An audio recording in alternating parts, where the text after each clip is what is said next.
नमस्कार, आप देख रहे हैं यूथ मीडिया 24 न्यूज और मैं हूं आपका मित्र राजेश चौधरी। लखनऊ से संचालित भारत समाचार व भोपाल से संचालित दैनिक भास्कर पर ईडी का छापा।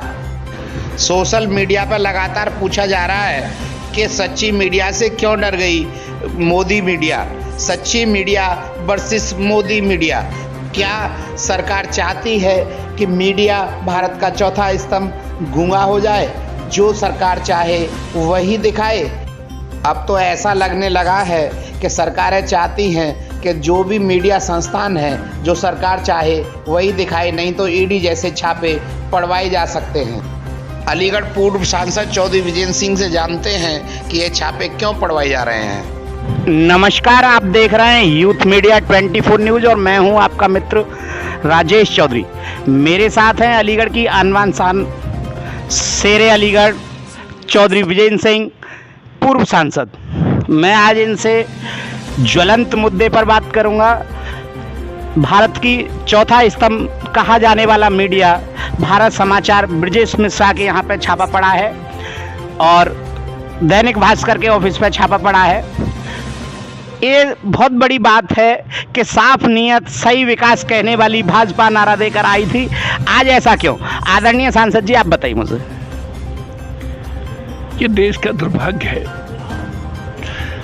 जिस देश के लोकतंत्र से पूरी दुनिया लोहा मानती हो, आज देश में उन पत्रकारों के यहाँ भारत समाचार है, ब्रजेश मिश्रा है, निर्भीक तरीके से लिख रहे थे, जनहित में समस्याओं को उठाते थे। और एक हमारे बीच में दैनिक भास्कर पेपर वाले हैं जो देश का बहुत ही लीडिंग पेपर है। लेकिन मैं नहीं समझता कि समाचार पत्रों को डराने से क्या इस प्रदेश की सरकारों को कोई मजबूती मिलेगी। मैं एक बात बड़ी स्पष्ट तरीके से कहना चाहता हूं, इस देश के लोकतंत्र में कभी भी पत्रकारिता की आवाज को दबाया नहीं जा सकता। और बल्कि मैं ये भी कहना चाहता हूं कि छापा तो ये दैनिक भास्कर और भारत समाचार पर नहीं पड़ा है, बल्कि हिंदुस्तान की करोड़ों जनताओं की भावनाओं पर छापा पड़ा है, जो आज इस देश की सरकार, भाजपा सरकार के खिलाफ भावना बना चुकी है। लेकिन इस तरीके से कभी देश की जनता को, जिसको अंग्रेज नहीं रोक पाए, जिनके राज में कभी सूरज नहीं छिपता था, तो क्या इसको भारतीय जनता पार्टी की देश प्रदेश की सरकारें रोक पाएंगी? सबसे बड़ी बात तो यह है कि कोई भी सरकार जो समाचार पत्र निर्भीक तरीके से जनता की समस्याओं को सरकार को संज्ञान दिलाना चाहते हैं या जनहित को सरकार के उठा करके जनता के संज्ञान में लाना चाहते हैं, उस तरीके से इन समाचार पत्रों को नुकसान पहुंचाने से या लोकतंत्र के उस चौथे तीसरे स्तंभ को डैमेज करने से सरकार का नुकसान होगा, भला नहीं होगा। इस बात को देश ही नहीं दुनिया कहती है। जब जब किसी सरकारों ने तानाशाही का सबूत दिया है, चाहे वो आम जनता के आंदोलनों पर कुठाराघात किया हो या अपनी शक्ति का प्रयोग किया हो या समाचार पत्रों की आवाज को दबाने की कोशिश की हो, तब उन सरकारों का बहुत बड़ा नुकसान ही नहीं हुआ है, चुनावों में पदों से हटना पड़ा है। भारत समाचार तो आदरणीय सांसद जी ऐसा समाचार है जो है वो बिल्कुल निर्भीक और निष्पक्ष खबरें दिखाता है। ये क्या दमन नहीं हो रहा है मीडिया का चौथे स्तंभ का आज भारत देश में, इस उत्तर प्रदेश में? देश के आजादी के बाद ये पहली सरकार है जो जनता के हितों की बात कोई सच्चाई के साथ लिखना चाहता है, उसको अपनी ताकत के साथ दबाना चाहते हैं। बल्कि जो चैनल हो, चाहे उसके बाद में आप प्रिंट मीडिया हो, जैसे भास्कर है, उन पेपरों के साथ जो व्यवहार हो रहा है ऐसा न कभी हुआ है और न कभी होगा। क्या इनकम टैक्स के छापों से इन अखबारों की आवाज को दबाना चाहते हैं? आज पूरे देश में निंदा हो रही है, दुनिया में लोग ये कह रहे हैं कि जो भारतीय जनता पार्टी की सरकार के मुखिया मान नरेंद्र मोदी जी और उत्तर प्रदेश के आदित्यनाथ योगी जी के खिलाफ आवाज उठाएगा, उस पेपर को तो जेलों में डाल दिया जाएगा, पेपर चलाने वालों को। निर्भीक लिखने आज जो मीडिया का जगह जगह अपमान हो रहा है, मीडिया पत्रकारों को पीटा जा रहा है। अभी हरदोई में कल एक मीडिया कर्मी पर जो है हाथ उठा दिया गया, उससे पहले एक सीडीओ ने जो है एक हमारे पत्रकार को पीटा। इस तरह की जगह जगह जो अपमान सह रही है मीडिया, क्या 2022 का जो चुनाव होने वाला है उत्तर प्रदेश में सरकार बदलेगी नहीं बदलेगी, क्या आपकी सरकार में मीडिया को सम्मान मिलेगा? देखिए, मैं एक बात स्पष्ट कहा, आपने बहुत अच्छी बात कही है कि जब कोई सरकार अपने खिलाफ की आवाजों को सत्ता के दम से दबाना चाहती है, तब तक उस सरकारों का पतन हुआ है। इसे उठा के देख लें। मुझे कहने में कोई संकोच नहीं है कि इस सरकार के कार्यकाल में जो माननीय प्रधानमंत्री जी संस्कारों की दुहाई देते थे, सिद्धांतों की दुहाई देते थे और कहते थे मौलिक अधिकारों के लिए जनता कुछ भी कह सकती है, मैं उसे स्वीकार करता हूं, मैं जनता के हितों के लिए कहीं तक जा सकता हूं। आज उन्हें हो क्या गया है? मैं तो ईश्वर से कामना करता हूं कि ईश्वर इस देश के लोकतंत्र को बचाओ और हमारे माननीय प्रधानमंत्री जी और उनके तमाम सलाहकारों को, हमारे प्रदेश के माननीय मुख्यमंत्री आदित्यनाथ योगी जी को सद्बुद्धि दो, जिससे इस तरीके की तानाशाही की कार्रवाइयों से बचने की कोशिश करें और लोकतंत्र के मूल्यों को समझें। और जो बेशक लोकतंत्र में कोई खिलाफ बोलता है और उसको सहनशीलता से स्वीकार करता है, तो उसका फायदा उसी व्यक्ति को होता है जिसके खिलाफ बोला जाता है। हमारे मीडिया कर्मियों को आप क्या निर्भीक संदेश देना चाहेंगे? देखिए, सवाल ये दैनिक भास्कर या भारत समाचार के ब्रजेश जी के खिलाफ जो हुआ है, ये तो एक इनका नमूना है।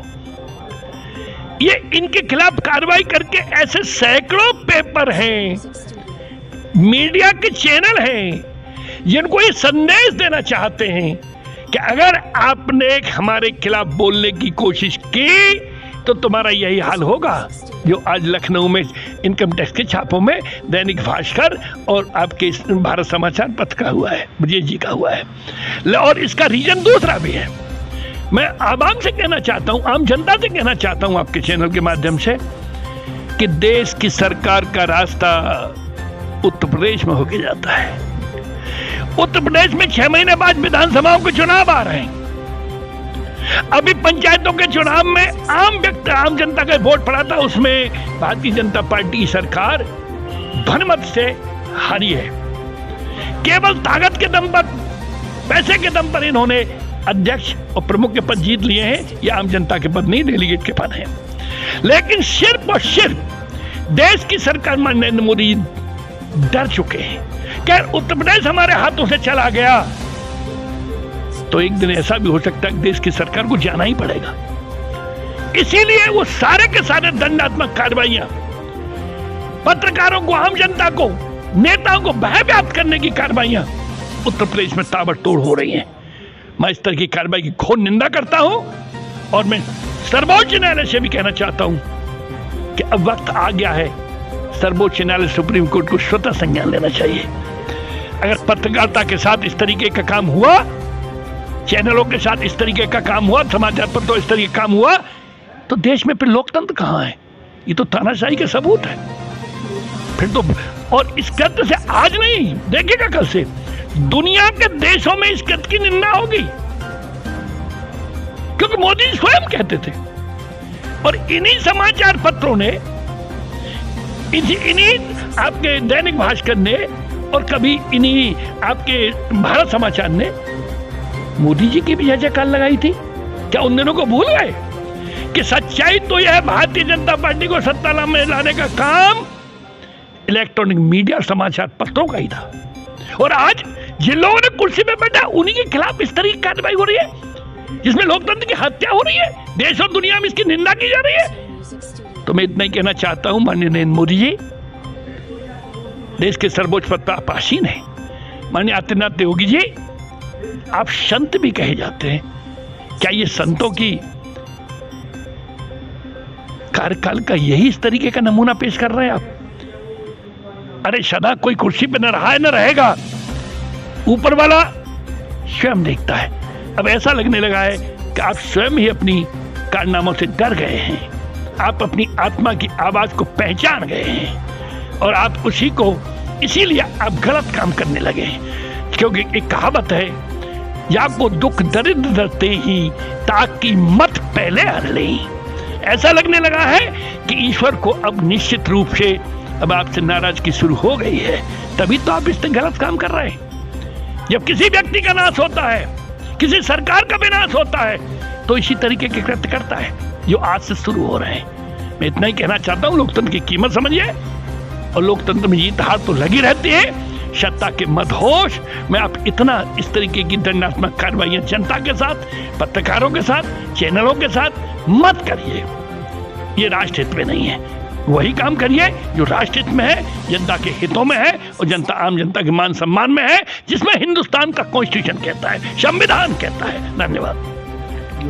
4 बार के विधायक, 1 बार के सांसद, अलीगढ़ की आन शान आदरणीय चौधरी विजेंद्र सिंह मेरे साथ अभी बता रहे थे कि चौथे स्तंभ की आवाज़ को ना दबाया जाए और सर्वोच्च न्यायालय को इस पर संज्ञान लेना चाहिए। बहुत बहुत धन्यवाद आदरणीय सांसद जी।